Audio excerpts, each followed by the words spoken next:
All right, ladies and gentlemen, this is Sports Dom coming back with another video, and this is my Arizona Diamondbacks at San Francisco Giants Game 3 post-game recap. So Slade Ciccone looked good for a little bit. He went like 3 innings of shutout baseball, and then they tied the game at 2, and Torey Lovullo pulled him out, and the Diamondbacks again had a lead. They had a 2-0 lead, and again for back-to-back nights allowed 4 consecutive runs, and they dropped Game 3 4-2. So the trades don't seem to be helping. They're now 3 games behind the Giants for second place in the division. I think they're like 2 games behind the Giants for that last wild card spot. So they waited too long. They waited way too long to make a trade or to make trades. And even their own announcer said this is something that they haven't been able to uh, get out of this funk, and they may not. They may be done for the season. Uh, if I was Tommy Fan, I'd be saying I thought we were supposed to be making the playoffs, not. I didn't come here to lose. I came here to make the playoffs. So we'll see. Tommy Pham wasn't in the lineup for Game 3. He is for Game 4, though. I have the lineup card for that, and I will, when I do my Game 4 preview, I will give you that lineup. But, and some news and notes for the Aces. Jarvis went 6 innings, allowed 1 hit, no earned runs, 2 walks, 11 strikeouts.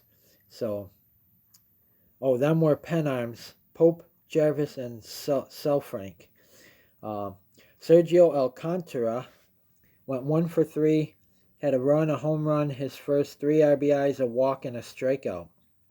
And then for the Sod Poodles, shortstop Jordan Lawler went 2 for 4, 3 runs, a home run, his 14th, 2 RBIs, a walk, 2 strikeouts.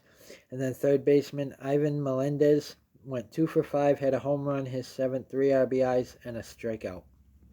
So they should bring Jordan Lawler up to the big club.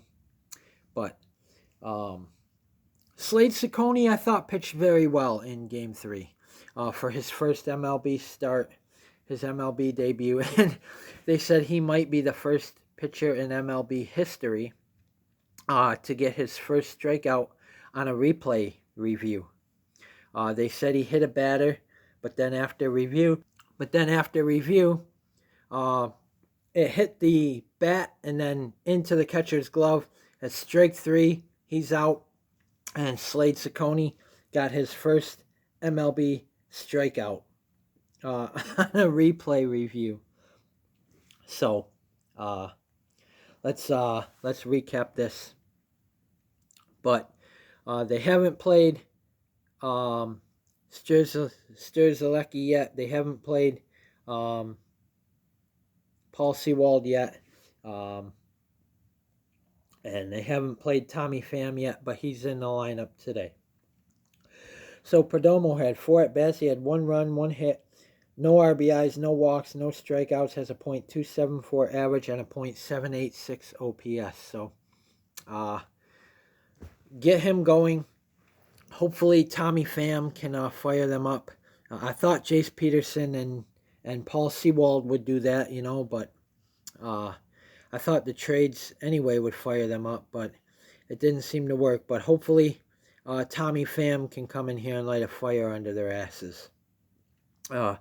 Ketel Marte had 4 at-bats. He had no runs, no hits, no RBIs, no walks, 2 strikeouts, has a .291 average and a .879 OPS. So it's inconsistency is what the problem is. And even their own announcer said they haven't been able to fix what is going on, and they need to very fast, or they're not going to make the playoffs. He even said that it's not that they needed to make trades. It's he thinks that they just don't care anymore. They've started the downslide, and he said it looks like that they just don't care to win anymore because they think that they don't have a shot anymore. Corbin Carroll has 4 at bats. He had no runs, no hits, one RBI, no walks, no strikeouts. Has a .275 average and a .880 OPS. He was almost in a one OPS, and now he's on the downslide as well.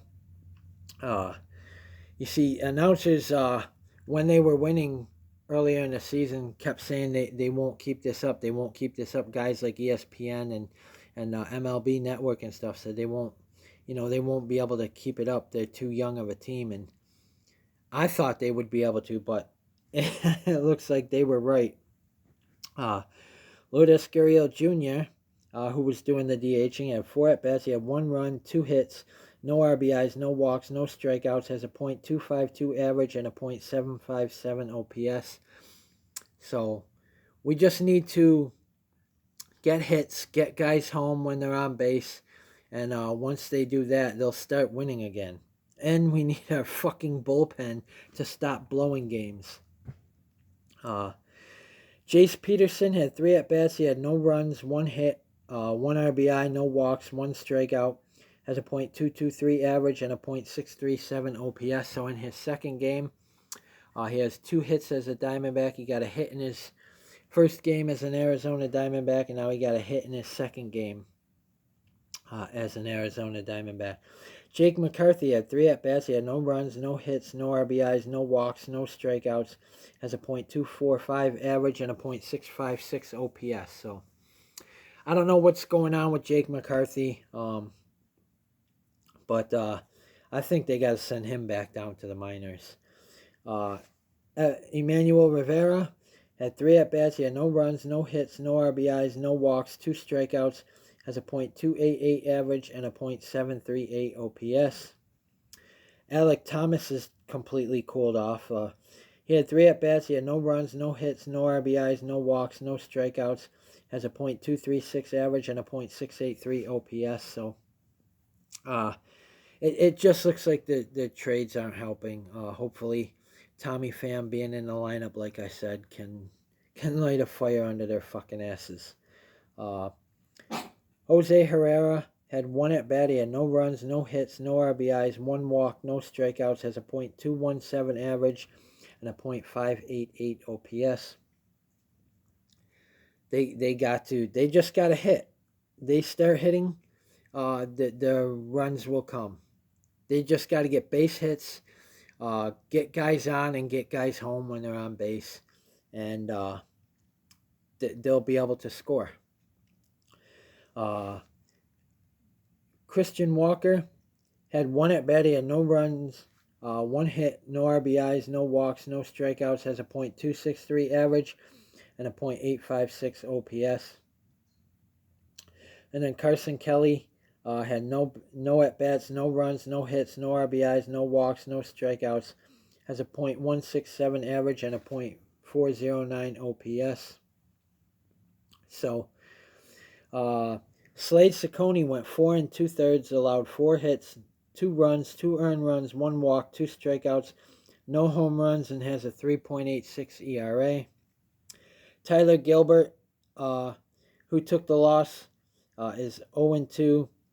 He went 1 inning, allowed 5 hits, 2 runs, 2 earned runs, no walks, 1 strikeout, no home runs, and has a 4.50 ERA. Send him back down to the minors. Scott McGough went 1 1/3, allowed 1 hit, no runs, no earned runs, no walks, no strikeouts, no home runs, and has a 4.19 ERA. And then Joe Mantiply went 1 inning, allowed no hits, no runs, no earned runs, no walks, 2 strikeouts, no home runs, and has a 5.40 ERA. So, don't know what's going on, but it might be too little too late to fix it. And they're now just 5 games above 500. They were 16 at one point. The Giants come in at 11 games above 500. They are 60-49. The Arizona Diamondbacks come in at 57-52. Today's game, We got Brandon Pfaadt on the mound for the Arizona Diamondbacks. He's 0-4 with an 8.20 ERA. A high ERA. The Giants are probably going to take advantage of that. They're too good of hitters to not to. I mean, they know he's a bad pitcher, and they know that they're going to win this series. Just, they're going to win 3 in a row, and that I think the Diamondbacks are done. They're just, I mean, they can't win for some reason. They didn't bring in a rotational pitcher. And on the mound for the San Francisco Giants, we got Scott Alexander. He's 6-1 with a 3.13 ERA. So that's your pitching matchups for Game 4. Yesterday, Webb got the win. He went 7 innings, 2 earned runs, 5 strikeouts, 1 walk. Tyler Gilbert got the loss. He went 1 inning, 2 earned runs, a strike, and no walks. And then Doval got the save. He went 1 inning, allowed no earned runs, no strikeouts, no walks. And I don't know what's wrong with them guys. I just don't. They just don't seem to want to hit the ball anymore. So guys, comment in the comment section below on what you think. And as always, if you like my videos, like, subscribe, and hit that bell notification so you don't miss a video. This is Sports Dom. Peace. Go Diamondbacks. Let's beat the Giants, and let's try and even this series up at 2 games apiece. Go Diamondbacks.